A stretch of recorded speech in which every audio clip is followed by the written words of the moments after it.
in astrology, really. You've talked about it in some of your videos. I really want to have people dive into this first, and then we'll segue.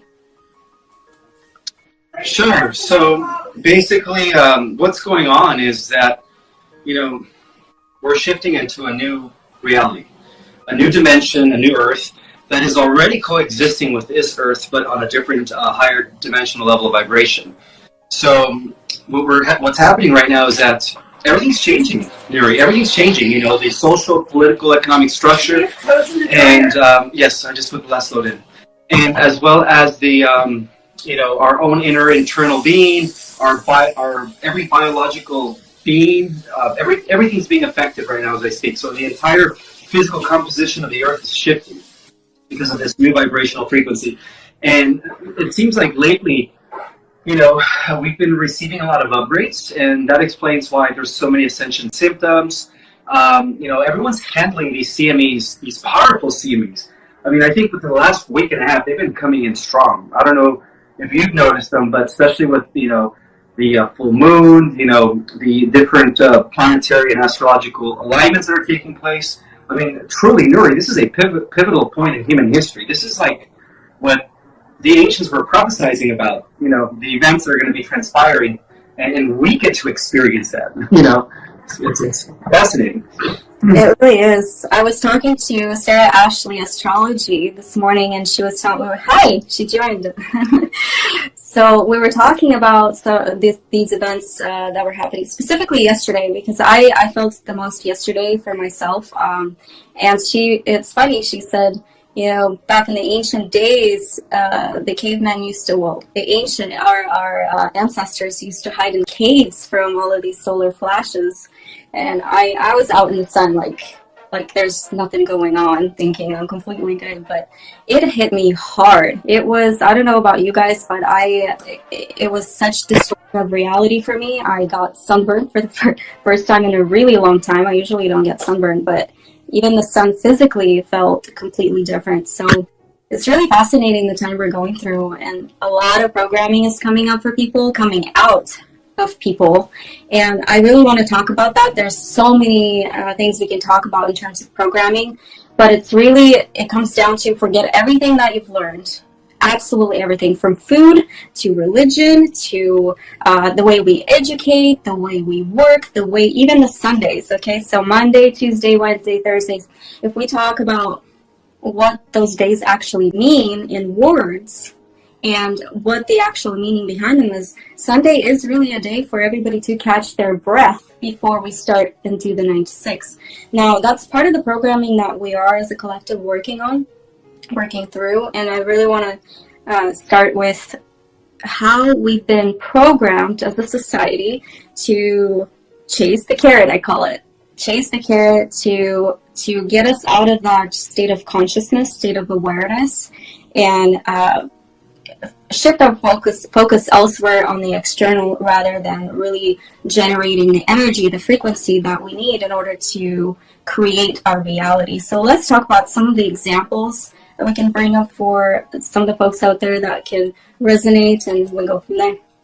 Sure. So programming begins at a very early age. I mean, from the moment we're born, we're being programmed by our environment, right? Because we're still sensitive to the energetic vibrations that are coming in from the sounds that we hear, our parents' voice, the music that they play, the shows that they watch. It's all kind of influencing our subconscious mind. And then at an early age, like say around the time that we start speaking, that's another huge dose of programming that takes place. They telling us, don't listen, don't talk to imaginary friends. Don't cry if you're a boy. Boys can't cry. I'm just saying, from the beginning, they tell us not to do things that normally we would do through our intuition. Like, our imaginary friends are our guides. So I don't know if you guys talked to your imaginary friends when you were a toddler, but I sure did, because they were my spirit guides. But of course, parents wouldn't understand that. So, and then it begins again, with the religious indoctrination. There is, you have to believe in God, and if you believe in God, you can't do this, you can't do that. And then the restrictions set in. So from the beginning, they're limiting our consciousness. They're diminishing our power. you know. And then throughout the educational system, you know, that's the biggest programming there is. Mm-hmm. You know, they start telling us things that are false, like we come from apes, that the monkeys were our ancestors. You know, they start telling us that you know, only the material realm is real. Anything that is non-physical, it's not real because it can't be measured, right? It's a very materialistic, reductionist perspective, and then they enforce that in school, you know, and you know, so the programming begins at an early age, and then of course television and everything that we hear, mainstream media, television shows, radio, you know, all that stuff is designed to keep us in this limited range of consciousness where we're only operating within a small bandwidth of a full spectrum of possibilities and realities that we were once, you know, had access to before we became, I hate to use the word dumbed down, but yeah, you know, I guess that coincides with the word programming. The more there's no filter here. The more we become programmed, we become pretty much spiritually shut or dumbed down into just, you know, these people that just, you know, see things with limitations, you know. Another thing is the concept of death. That is the biggest freaking lie, you know, because the fact that our perception and our beliefs create and mold our circumstances and our reality, you know, when they have everybody believing, especially through religion, that, you know, we are going to age and we are going to die, because the fact that mind does create, right, whatever we is what we materialize, because, you know, by virtue of that, when they have enough people thinking that becomes a collective reality. So, you know, even that is a great lie, you know, because in essence, Nuri, we weren't meant to die. You know, we were meant to live. I mean, in our original makeup, we were immortal. You know, our ancestors weren't monkeys; they were actually immortals that came from different worlds. You know, and so yeah, I mean, the programming is deep. You know, but that's why it's so hard right now for many people to get out of it, because of, you know, it's like a shocker to them, because all their lives they've known this type of reality without really questioning anything outside of what they've been taught. And then when they hear a little bit of the truth, which is different than what they've been taught, you know, it's like cognitive dissonance. You know, they get offensive, you know, or they get on the defense, you know, and it's like, yeah, like in the movie The Matrix, you know, people will fight you to keep the Matrix going because they are so codependent on the system.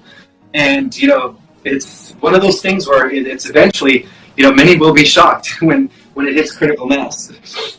I love the fact that you brought up Matrix, because I was going to, and spoiler alert for those of you who didn't watch the last one, I watched it probably 4 or 5 times, because the truth comes out in different ways there. It is a little bit over exaggerated, but in a sense, we are programmed to live the way we are living as a society. The aging is such an interesting topic, because I've had a lot of folks, I'm talking to a lot of people about this, and anti-aging, deprogramming is super real, and Dr. Joe Dispenza talks about it. I keep bringing him up, but really that's deprogramming our brain in order to forget the fact that we age. We don't age. We don't die either. It's just a concept that we all agreed to.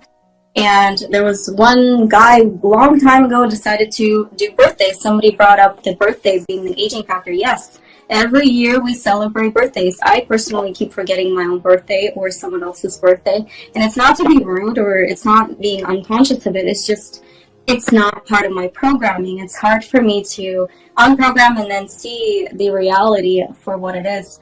And The Matrix really shows us these movies. I highly recommend them for those of you who haven't seen them. I like the last one the most. I think they really did a great job on it. But it's the waking up from all of the programming is so crucial right now for every single individual. Just forget about what you've learned. Even I'll bring up an example from the country I'm from. So television is huge out there with propaganda, and the more I start to analyze what they portray on TV, the more I realize how deep the programming really is.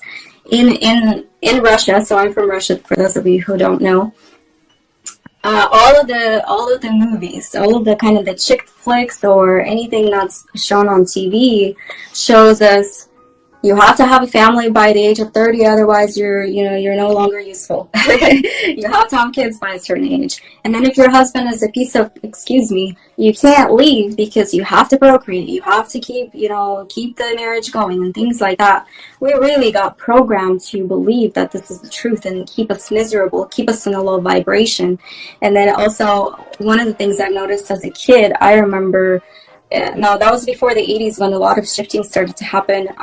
I did a little research where all of the kids' toys, they were wooden, they were natural. Now we're using plastic, different vibrations. So we're not only being dumbed down by the media out there or by the social conditioning, we're being dumbed down by the consuming of the things that make us give us the low vibration, especially food. Food is one of the biggest commodities of soul-sucking sort of programming that has been put on us, and that starts with sugar. So I want to talk about consumerism a little bit. We as a society, we are the consumerists, even more so than I've ever seen before. And what are the things that you've noticed that people tend to consume so much that it becomes a block for them to see and ascend? Materialism, the idea of having more than the average and having the best. Like a lot of people have that competitive mentality, and it's bad because it seems like they're falling into the cabal's plan, of world domination, right? They created the credit card companies for a reason, but first they pumped everybody up to the idea of having the best car, having a brand name car over a other car, and it's just they make it's almost like it's part of a system that keeps us enslaved. So the more people consume, the more they're in debt, and really it's also a distraction, Nuri. It's not just that, it's also a distraction from spiritual things or having, different experiences other than just the, materialistic part of life, like things that really bring us joy, like spending time in nature, spending time, like for those that are parents with their kids, doing things where they're interacting, right? Like all that stuff is kind of it's designed to distract us, and it's designed to keep us in a materialistic type of way where we're just constantly thinking that more is better. So in a sense, it's like they're kind of like what religion did, shutting us off from having that direct experience with the divine, but they're doing it in a way where it's like they're distracting us with television games, with sports, and with materialism and consumerism, so that we don't have time to meditate, so that we don't have time to critical think, so that we don't have time to really reflect, because it's all part of a game. It's part of it's part of a design to just keep us in this prison that we can't see, hear, or taste. It is a prison of our mind, and I take that quote from the Matrix because it is a mental prison. It's a prison of our consciousness. And so that's why, consumerism is part of the, false antichrist matrix, whatever you want to call it. It's part of the system of the beast, designed to keep us from really going, within. So that's my explanation of the dangers of, consumerism. I absolutely agree with you. And one of the things that I do in order to deprogram myself is, and I talked about it in a couple of videos before, it's that bringing of awareness. So if we are being distracted from our meditation, and meditation is huge, it's just shutting off all of our senses and really connecting with the divine and be able to manifest. Now, a lot of people tend to say, how can I manifest more money? How can I manifest more cars? Well, of course, you're able to. But why is the question. Being aware enough to understand why you're doing things that you're doing. Why do you want to possess things? Now, when we change our programming from possession to experience, now that's a different story, because then you're allowing yourself to experience certain things, and more likely than not, the stuff that you actually wanted is not something that you want anyway. As far as possessing it, for example, we talk about, there's a book called 4-Hour Work Week. I'm not sure if anybody's familiar with that, but it really talks about, instead of owning things, you can just go and rent things, and that's part of your experience. Really shaving down all of your possessions, because you cannot take that to your grave. And the more we focus our attention to getting things and wanting things, and the more I have, the better I am in the societal structure. And that's what really keeps us asleep and chasing that carrot we can never get, instead of actually getting grounded, getting centered, and experiencing the things that we want. It can be anywhere from luxurious to going out in nature. It's really possible. The question is, why? Why do we want to do it? And it comes with awareness. So that is a huge topic that can be broken down in so many different segments. One of the things that I see is really the survival, the food. The food has been such a deep program within us. I'm starting to see, I'll bring up an example, a sandwich, an innovation of a sandwich. All of the ingredients within a sandwich are not meant to go together. They're not meant to be digested together. There's a certain structure of how we're supposed to be intaking food, what type of food we're intaking, and then really being aware of why we eat certain things, why we consume certain things. There's cannabis that's out there already legal. Some of you guys asked me, how do I feel about it? Well, again, it goes back to awareness. Why do we consume certain things? Are we in tune with our intuition? And it goes back to meditation. And in order for us to get to meditation, we need to make time. Now I want to get into the time thing, and it's everybody's favorite. Time is going away, and we're starting to see that time is becoming more irrelevant. And I wanted to ask you, what do you think will happen when time completely disappears? It'll seem like we just woke up from a temporary dream. Jumping timelines from one reality to the next. Exactly. Yeah, so the way we view time, we viewed time is linear, by events. Now we go from one place to the next, and we have all of these events in the middle. What we're starting to see now is more of a skip. So we have an event, and then all of a sudden we're at a different event. Now there is a little bit of that timeline still. There's a residue of time, but we're still seeing that faster shift between how we go from one place to the next. And to slow down time, you guys, for those of you who are flying through times, again, the awareness, the present moment. So time is becoming non-existent, and the more we let go of time, the more we're able to really step into that meditative awareness and step away from all of the conditioning that's been put on us, like the work 9 to 6. I myself am part of that trap. There's so many things that we're still deprogramming as individuals, but also it's our mission to do it as a collective. So really bring in the awareness in everything that you do, and then you will be guided to what you need to be doing in your life as your life's purpose. Is really the message here from the collective programming topic. Yes. And one of the things that we can begin to do to break away from this matrix and fully embody the fifth dimensional reality where there is no time is by connecting with Mother Earth, the elements, nature. Because when you do that, it seems like it's timeless. You don't have any worries, you don't have any stress where you have to be somewhere. It's really you experiencing an eternal moment whenever you are, whether it's in the ocean, at the beach, by a river, in a mountain. I encourage people to go do that more periodically, because the more you do that, the more you're going to be shifting into the new Earth. Because the truth is, Nuri, is that the fifth dimensional Earth is here. It's staying here. It's coexisting with the third dimensional Earth on a different dimension. So all we have to do is start, I guess, vibrating to that frequency. By actualizing it internally. So we become the fifth dimensional Earth within, and by doing that, it actually reflects from without, becomes manifested in the external realm, in the external world. And so one of the things that we can begin to do is stop thinking that you're human with limitations and that you age, and start thinking yourself as an immortal being of light, a multidimensional person who is immortal, and is able to communicate with the elements, who has a direct connection to source, and everything that is living and alive throughout the cosmos. And at the same time, while you're at it, stop thinking yourself as a separate entity from the cosmos. Start thinking yourself as an integral part of the all. And see the cosmos as part of your extended body. The earth. Start with the earth.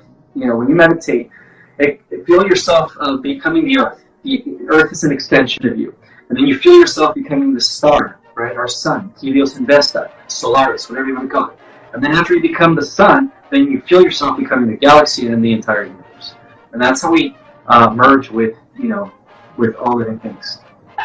Yeah, and part of the ascension process is the activation of the 12 chakras we talked about last time. And one of those chakras is the Earth Star chakra, which is located right beneath your feet. And so the way we connect, the way we activate this chakra is really putting our bare feet on the ground, put your bare feet in the sand. We have all these shoes that we wear that are plastic, or, there's different materials in it that really prevent us from feeling the earth. That is why a lot of our ancestors wore these either no shoes or shoes that were leather, and were connecting to earth. You could feel the vibration.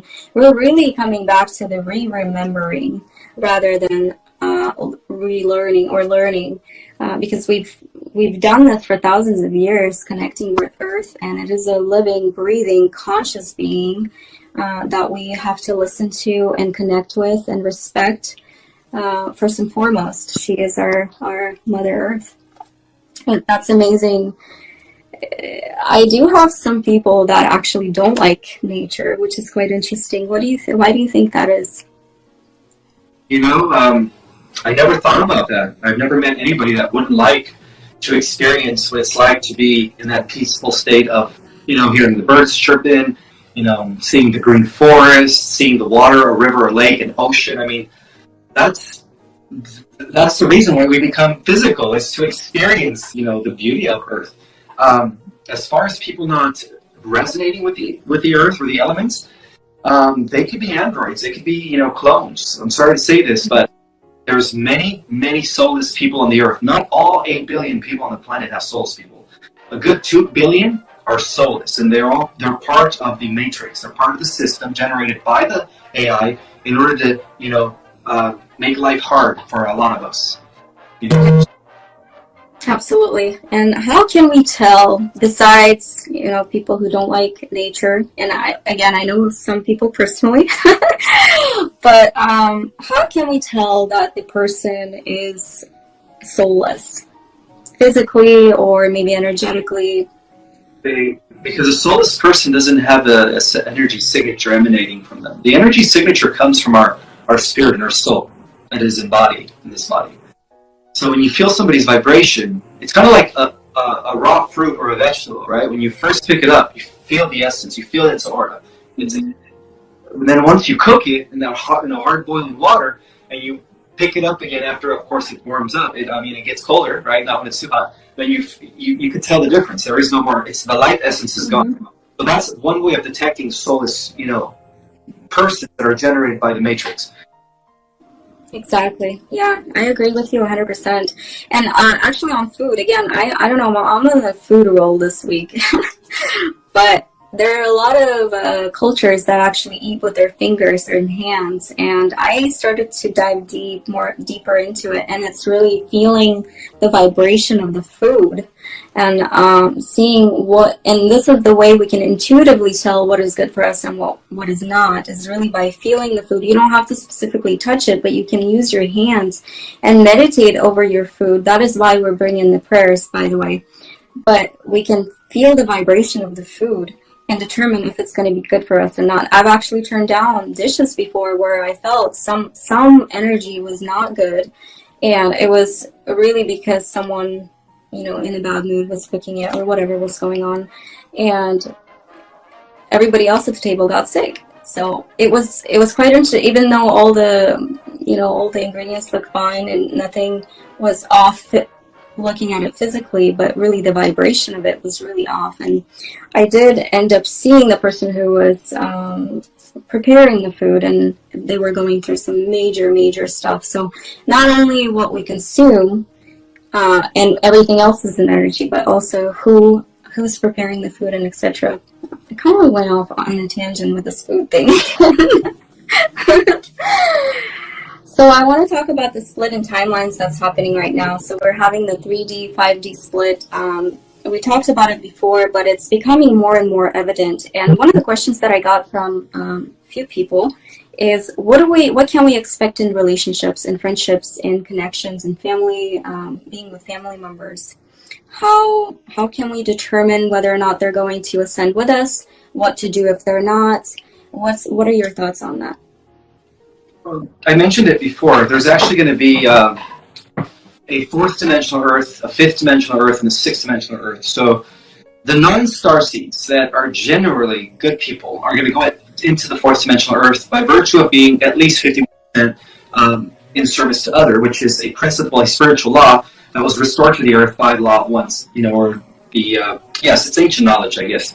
But so there's going to be 4 different dimensions, and so when the shift takes place, the starseeds are going to end up in the 5th dimension, and they're going to be able to interact with those in the 4th dimension by will. By lowering their frequency and vibration, they're going to be able to pop back into the 4th dimensional reality to continue interacting with our loved ones that were Earth Terrans or non-starseeds, that weren't, fully awakened or anything. And that's how it's going to be. So we're going to still keep our relationships. We're just going to be able to exist in a higher dimensional level of reality than the rest of them. That's the difference. Yeah, and I'm starting to see personally, I'm seeing less and less of those people in my physical reality, and it's really circumstantial, and they're bizarre circumstances, but I can really tell how we're having that split, and that the vibration doesn't match, or whatever it may be, but we're really starting to see that, and it may seem like, this person is busy or having other things going on, but really it's the vibration, because we're never too busy to connect. But if we're unable to connect, we're just not vibrating at the same level. Speaking of all of the ancestral stuff, I want to bring up your book. For those of you who have not read Our Cosmic Origin, you absolutely have to. Ismael Perez is the writer. And I really want to applaud you for that book one more time, because, again, I keep picking out sections now. So I read it twice. I'm picking out sections. And I flipped the pages to exactly what I need at that time. So it really, I don't want to say it became my Bible, but I do get back to it quite often. So I really appreciate you for that. You're welcome, Nuri. It is my, part of my service to humanity, and that's why I wrote that book. Yeah, it's incredible information, and I don't have questions. That's the thing. When I was reading your book, it was really concise and understandable, and relatable is a big one, because not a lot of people tend to relate to this kind of information, and I personally get a lot of pushback whenever I start talking about certain things, and having your book as a resource really helps to kind of back these things up and validate some of the things that we are talking about right now. So thank you. Starseed mission. So I meet a lot of starseeds, and not always do they know that they're starseeds. And some of them ask, well, am I a starseed? How can I know that it's my path, and etc. So let's talk about that. How can we know that we're a starseed? Well, it's very simple. If you feel like you can't fit in with society, then you're a starseed. Also, if you feel like you miss home, or you're not in your right proper atmosphere, you feel like different, then you're a starseed. There's many characteristics that determine that you're a starseed, but the main one is just being different. Yeah, I myself experienced that, and it was really odd to me, because I used to get bullied in school. I was just an oddball, and I couldn't tell why. I was really trying really hard to fit in, but I always had that longing to go home. So when we really have that was my biggest indicator that I was from somewhere else, because I didn't know where home was. I just knew I wanted to go. And later when I found out, one of my sayings became, well, I'm just waiting for my Uber to get here so I can go home. It probably broke down on the way. But no, when we're stepping into our mission, it feels divine. It feels like you're being guided by the heart, by the heart, and you really get drawn to astrology, all of the galactic information that's out there. Many start to see physically, or whether it's intuitively or physically, the Star Galactic family. They do descend and say a hello. So there's a lot of indicators for us, especially empaths. I've noticed that a lot of empaths tend to have that strong connection to the galactic families.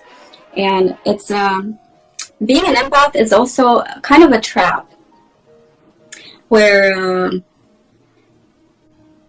we tend to get into other people's emotions and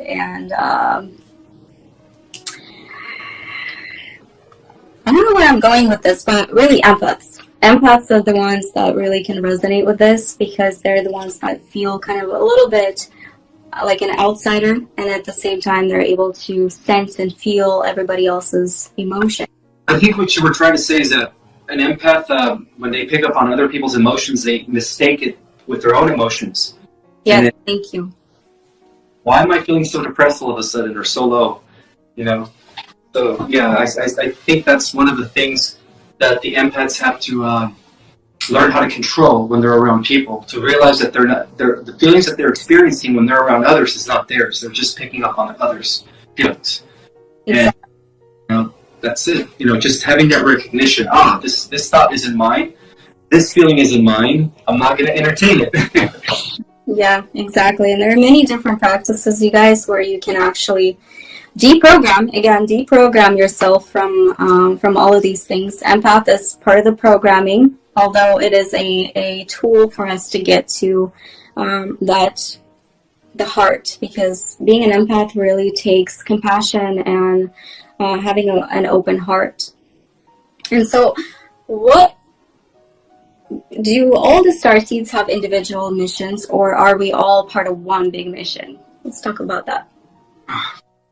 We're all part of one big mission, because our mission is the same, to save the Earth and hence the organic way of life in the multiverse. But each and every single one of us has a distinct and particular talent or a piece of the puzzle that they're contributing to the overall mission.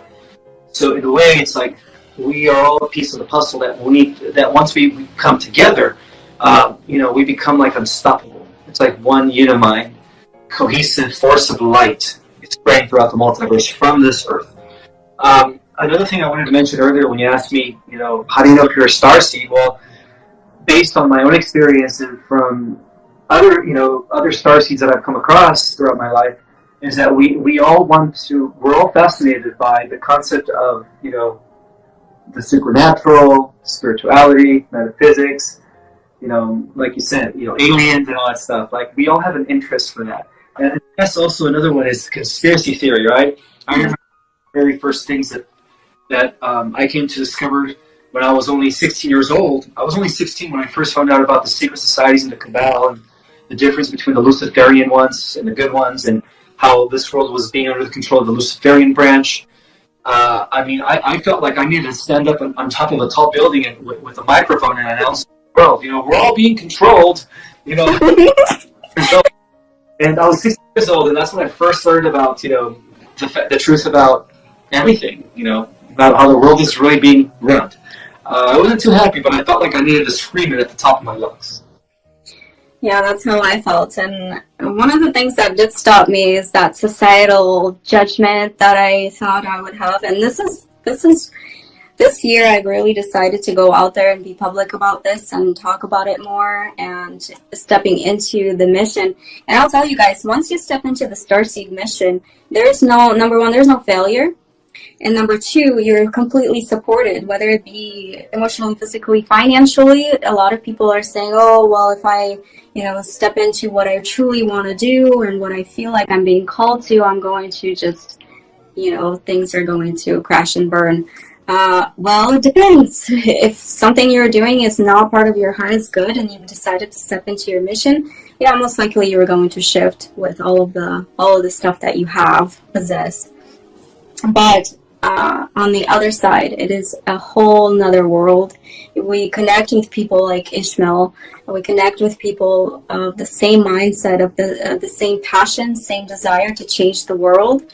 At first, when I started to have these desires to really go out and scream and talk to people and really, like, please, can you not see this? Can you not see what's happening out there? It was scary, but the moment I stepped into it, I was fully supported. I'm running into incredible people, like I said before, and it really helps us all unite. And this is exactly what we need, because those who are in control and have their power, there's only a few of them. There's billions of us. So although there are not all of us that have souls, we're still, pretty much all of us are star seeds, and we're here to raise the vibration of the earth. And very few out there who are part of the program, who are part of the matrix, who are running the matrix, are there who are going to trying to stop the starseed mission, even though it's already done and over with. We're just playing out the reality and where light has already won. So I really appreciate that. But also to understand is that, we get it the worst. Life isn't supposed to be easy for us. Many of us have experienced a lot of trials, and it seems like the powers that be have known about us for many centuries and millenniums. They've known about the prophecies. They know that the return of the host wasn't going to be an external thing coming from outer space. They knew that it was going to be something that was going to emerge among an existing human race. And again, the Kabbalah's prophecies, or the prophecies of secret societies, read totally different than the prophecies of the organized Bibles and Qurans. It reads how it really was according to the ancient translations. And so they've known of our coming. And so they did everything in their power, through genetically modified foods, through chemtrails spraying of our skies, through, fluoride, right? Through the stuff in the water. I mean, and it's through the vaccination programs, right? Our power to stop us, but they couldn't, because now we're there at the finish line. We're about to transform into our galactic physical angel self and kick some ass when we do. Exactly. Yeah, and we're doing that right now. I feel the energy is shifting so much with the collective, and I have people who I wouldn't think for 100 years would ever wake up. But it happens like this now. And it comes down to all of us standing up and talking about these topics and really validating each other, what we're seeing, because all of it out there is our lies. What we've believed in for a long time, even music. So you're a musician. I can talk to you about this, but in the 80s, they changed the frequency of the music from 432 to 440, so Hertz frequency. I'm not going to get into too many details around Hertz frequencies. Those of you who want to ask, you can ask either one of us.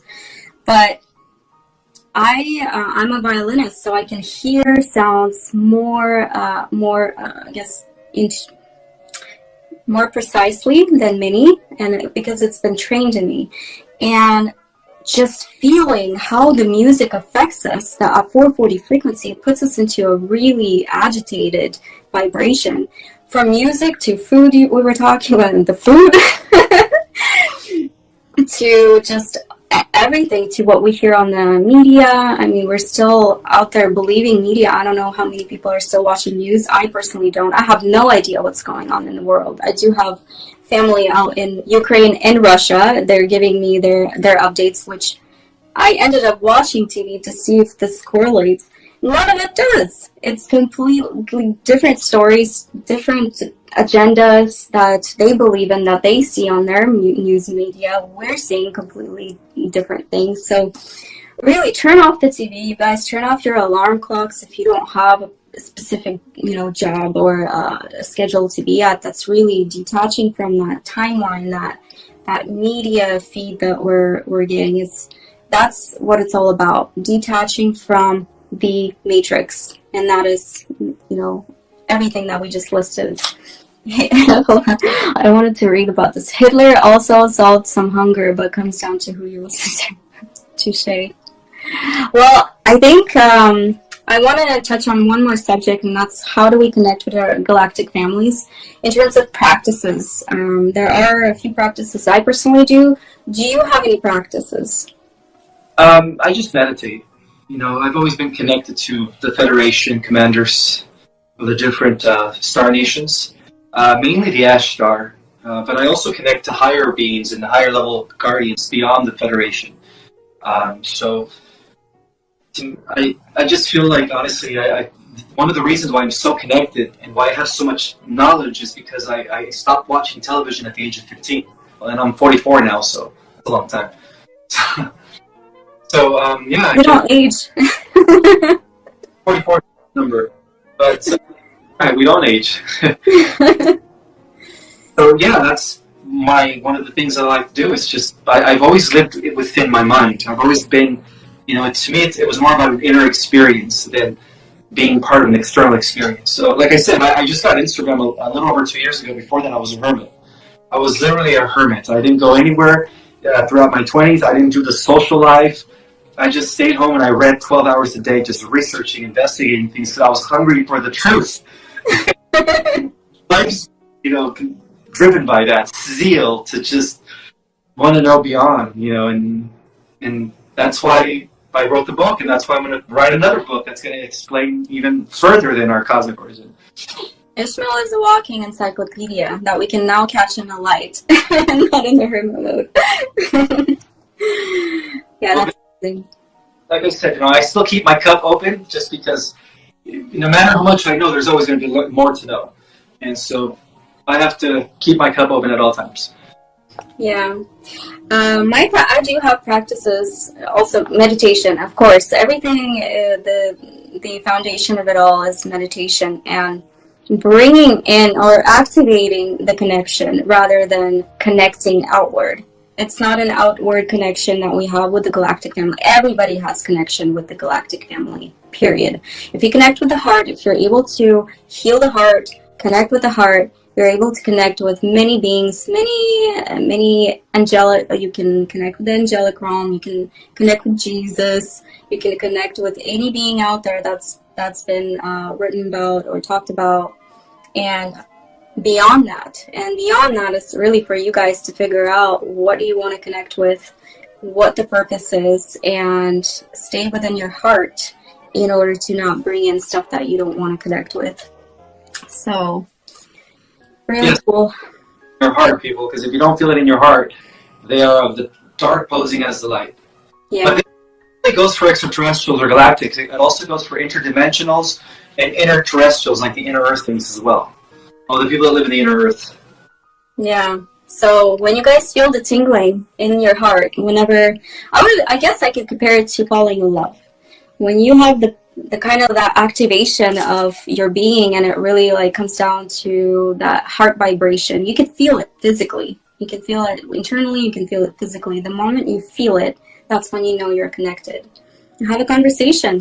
You can go into meditation, ask them questions, and they can bring you down information, even if it relates to your life situation. If you need guidance, it's all there. It's, I had actually a friend a year ago. I gave her a meditation to get to the Akashic records, which is the 8th dimension, at least where I've connected with them from. And she was able to take the test. She did not study for it. It's just the information is there. So it's you can create a lot of shortcuts by connecting with the galactic family to get on your path and to know where you're going, and for your highest good and for the highest good of everybody around you, because we have our families watching us, we have our friends watching us, and it creates a ripple effect. Again, I wouldn't think some of the people that woke up that would ever wake up. So there's always that. You just never know. So continue doing your work. I see mushrooms. Mushrooms to connect, yes. And yes, connect with your heart. So I think that's a perfect time to wrap the discussion up. I wanted to see if there are any interesting questions that we got. I saw so many. Yeah, binaural beats. Binaural beats, guys, I totally use those. I believe that they work really, really well.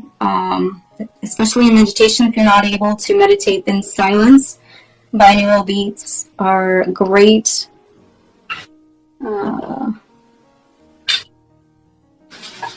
So, yeah, a lot of comments. Thank you guys for validation. Well, I don't see any, well, there's some food questions. I'll answer the food questions and detox questions separately. Like I said, I've been on a roll for a while, and that's part of the anti-aging thing I'm going to be doing, so stay tuned with that. But anything else, I hope we can do this again. This has been fun as always, and again, check out the book, Our Cosmic Origin by Ismael Perez. It's become one of my favorites. I really need to get this signed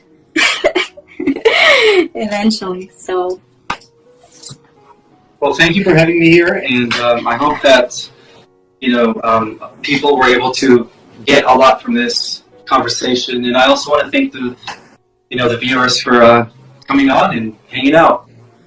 Yeah, it's been fun. If you guys have questions, let us know. I'll put those together for the next one. And that's it. Have a beautiful week. Stay in the heart and make decisions this week. This is a great week for execution. Oh, yes. That's one thing I want to leave everybody with. Perfect time to manifest. The energies right now are the strongest ever in 5,000 years. 5,000? I didn't know it was 5,000.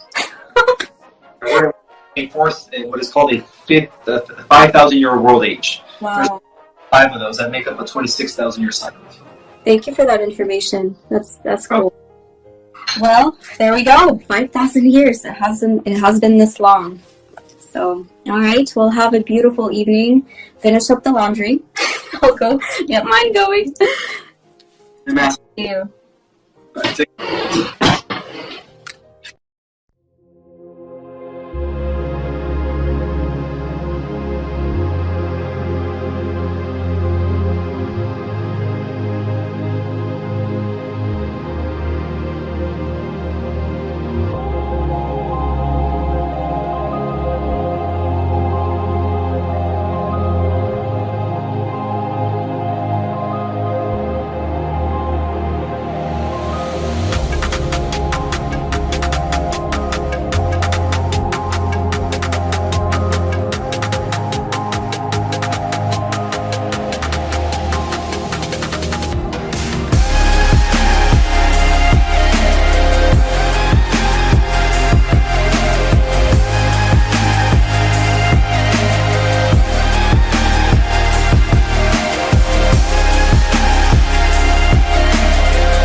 Chẳng được quên khi cơn mưa đêm lại về. Em đã quên lời thề và ta như đông chìm sâu. Không gần mới em anh nhận màu. Anh chỉ cần mơ đâu em bay. Chỉ còn là những cơn mưa vô giá. Cho bên mơ em không mơ ai. Anh một đêm mơ. Chỉ cần bên em không được cần nhớ. Và chỉ khôi không muốn nhớ. Và người ta bên nhau như ngã thơ. Muốn nhớ vì say em chỉ quên với em ở đây. Và nhưng không muốn em mơ mày. Tình yêu làm cho ta đau đầu. Không em như nằm mơ mộng. Anh như đứa mong cầu. Và vui bên em ngủ sầu. Cha có mà mai em mơ. Chỉ có bên em nhưng đừng có mơ. Mà đang dài. Em muốn bên ai. Anh không mong gì hơn. Chỉ mong em sẽ ở đây ôm anh thật gần. Anh chỉ mong đôi ta được có nhau. Mà đừng em đâu anh mơ em. Một đêm bên nhau đừng có em. Ta soul. Oh my I know you told your friend you're not okay, and tell me what's wrong and why you never said you felt that way. And guess you're trying to stay strong and fake a smile until I look away. But I've known you too long, it hurts to watch your blue eyes fade to gray as you fade away, as you fade away. Yeah, I'm about to fade away, cause every time I wake up I feel like it's Monday. Something's going wrong with all the chemicals up in my brain. All of a sudden I don't look at anything the same way. Gotta build up of my thoughts sitting in an ashtray. I'm sorry that I'm so inconvenient, okay. Just let me be me and I'll stay out of your way. I can see the way you look at me, I'm such a disgrace. I never really asked to be brought into this place. You wanna love me? Well then baby have a taste. All the highs and the lows, no you'll never be the same. I don't really wanna hurt you but I can't control the pain. If you're sticking by my side, maybe we could be okay. Okay, maybe you could be the change I need today. I promise that I've never felt this way. I really hope that you will choose to stay through all the pain. I know you told your friend you're not okay, and tell me what's wrong and why you never said you felt that way. And guess you're trying to stay strong and fake a smile until I look away. But I've known you too long, it hurts.